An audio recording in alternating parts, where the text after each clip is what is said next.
c'est tout le problème. C'est aussi aberrant que dire regarde cet enfant il a des lunettes, t'as vu un peu comment ses parents l'éduquent. C'est aussi aberrant que ça. C'est-à-dire qu'il s'agit effectivement d'un trouble neurologique quelque part, c'est-à-dire qu'il y a une hyperactivité motrice et que dans la mentalité française, on va avoir tendance forcément à focaliser en disant c'est de la faute des parents. Quelles conséquences a l'hyperactivité sur la scolarité de l'enfant?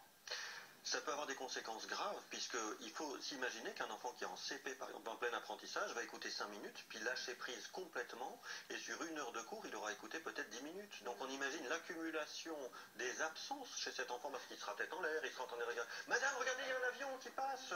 Et donc il va être tellement intéressé par le reste qu'il ne pourra pas se focaliser. Donc le risque évident, c'est un échec scolaire, même si ce sont des enfants extrêmement intelligents pour la plupart. Oui, oui, en plus. Mais comment ça se fait que ce soit aussi méconnu que apparemment les maîtresses, j'ai l'impression qu'elles ne savent même pas que ça existe. Il y a un point qui est essentiel à connaître, c'est que dans les classifications françaises diagnostiques, ça n'existe pas.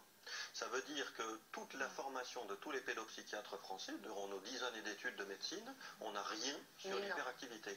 Donc ce qui fait que c'est toute une question, et là aussi, c'est que dans la façon de travailler en pédopsie française, il n'y avait pas jusqu'à présent le TDAH, c'est-à-dire le trouble déficitaire de l'attention avec hyperactivité.